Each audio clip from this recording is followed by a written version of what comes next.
Hey folks, how's it going? So it's springtime, the land is waking up, and that means I'm here in the Blue Mountain Range seeing who's out and about. And I came across this huge patch, this whole area really is just covered in dead nettle, and I realized I've never introduced you to her. So today seems like a good day to do that. Let me squat down here right quick. Okay, so there's lots of different allies growing around here, but the one that we are focused on is dead nettle. Now I'm gonna pick one of her and bring her close to you. Oh, and I just got happy because there's a patch of chickweed right here too. She's actually, and I'm gonna talk about dead nettle, but chickweed is actually, I mean, she's definitely everywhere because she's invasive, but in Northeast Oregon, I find that the patches don't get really huge because of the really cold weather, so I'm excited to see the chickweed here. Okay, so let me crawl up to you. And no, I'm not afraid of ticks, I'm all right. So this is dead nettle, purple dead nettle to be exact. There's white dead nettle too. They're pretty much interchangeable. Now, a lot of people hear the word nettle and you think stinging nettle, right? But what's actually going on is she's a mint. You see that square stem? You can roll it through your fingers and you see that it's a square. Mints have square stems. That's a good way to identify them as a mint. Now, they just call her dead nettle, but again, she's not in the nettle family. Doesn't really share a lot of similar properties except for she is a pretty good antihistamine like nettle is, which is in a different family. So she's pretty good for, and you know, if like you've got seasonal allergies going on, if you've got other things that, you look super uncomfortable. Do you want to switch how you're sitting? Okay. Uh, so, okay, there we go. So, dead nettle is really fantastic for seasonal allergies, but what a lot of people will tell you is that she's also good as like a digestive aid, which isn't surprising because she's in the mint family. She's also really good for stimulating the immune system, you know, during cold and flu season. But what I think she's more of a balancer because anything that is typically helping you with seasonal allergies is telling your immune system to calm down.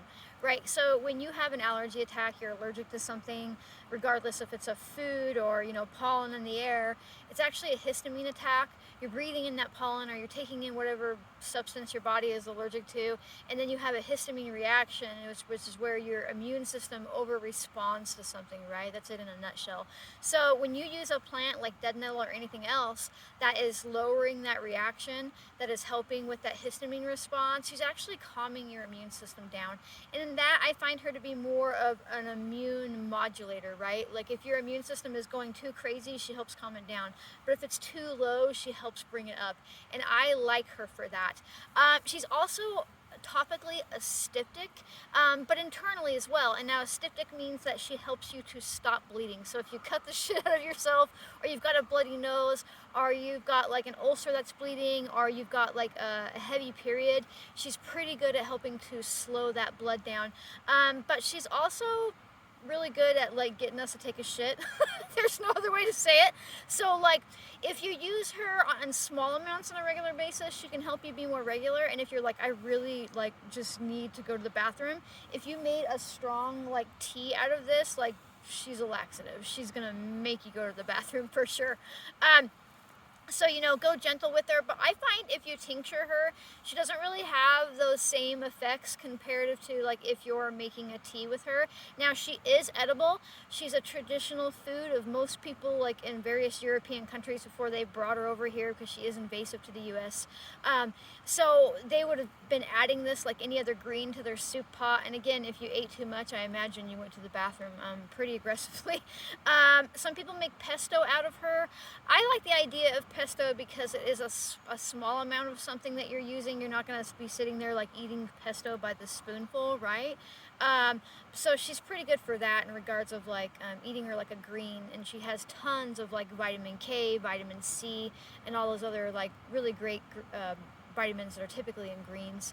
But the one thing that people don't realize about her, and I almost never see any other herbalist talking about it, is the fact that she's a nervine. That means that she helps your nervous system function correctly. She helps you calm down. She helps you deal with anxiety. Now, she's one of those nervines that I don't really think that you necessarily feel. Like if you take catnip, which is a nervine, you can kind of feel the sedating effect. but she works kind of more like milky oats, or even skullcap is a good example, although some people get really drowsy from skullcap. She is just, again, one of those scentless mints. She has no flavor and only really, no smell, and the only really flavor she has is like, you know, if you're eating a green plant, whereas like if you ate something like lemon balm or like peppermint, it would be really flavorful and have a lot of scent. But I really noticed that the mints that don't have a lot of scent to them or any scent, they are really, really, I want to say, I don't like the word powerful because I don't feel like they're going to sedate you, but as a nervine, they're really, really powerful and like capable of supporting our nervous system function. And I think that is just something that's overlooked about her. You can use her as a nourishing herbal infusion because she does not have those high volatile oil compounds, which is like what you would call essential oils and give something a strong scent. But again, if you drink a lot as a nourishing herbal infusion, you're gonna poop. That's just going to be a fact, but you can take it in small amounts. I like her as a nervine, as a tincture. You can make her into a salve by infusing the oils after you've dried her out. She's really fantastic, again, for the styptic action, but she is antimicrobial, antibacterial, antifungal. So if you've got some weird stuff going on in your skin, she's even a little bit of a pain reliever, but I think that's more from her anti-inflammatory capacities because she's not stopping any of those pain signals from being sent. Maybe internally as the nervine, right? Because like our nerves are obviously so related with pain, especially tension. So that is everything I've dumped out of my brain about dead nettle. Again, she is really, really easy to identify. If you wait for her to bloom, she has they almost look like snapdragon blooms, right? Well, she fell off there. Oh, fingers work for me. Okay, she almost has these tiny little looking snapdragon blooms. And she'll be purple from the top down. If she's purple, dead nettle. If she's white, she's typically just green.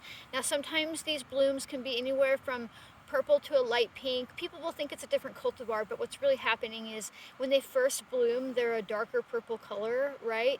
And then as the blooms age, they fade into like a pinkish color. And if it's really cold out, the whole plant might be purple. But look for that square stem. She has fuzzy leaves. It kind of feels like mullein, and she grows in these big patches. You probably see her pop up in your yard. She really likes disturbed soil. She's a fan of moisture, which doesn't surprise me that the chickweed's all around her right here. And she's just a really, really good ally to get to know. And she's invasive, so you don't have to worry about taking too much. She grows back from root every year. So even if you picked every one of these, she's going to come back because she grows and spreads through her roots, and that's how these patches get so big. But the most important thing to remember is that you are absolutely smart enough to do this. You can get out here and you can learn dead nettle. I mean, she is just everywhere. She's pretty much grows in every state, every place you live, a lot of different countries. Get out there, get curious, allow yourself to like trust yourself. You're capable and smart enough of to do this. Thank you for allowing me to be human. That's definitely a big thing with these videos. So if you like my random brain dumps, my jabbering, my messing up of words, and all in all, again, just being human, make sure that you share this video so other people can learn that they're smart enough too. Like, comment, save. All those things help other people discover me and like help me see that I'm not alone here. And then if you really like what I'm up to and you're watching me on YouTube, come find me on Instagram. If you're on Instagram, come find me on YouTube. I share all kinds of information, some different, some the same. But okay, well, I'm gonna gather a bunch of her up because I would like to have some of her. So I'll see you next time. Bye.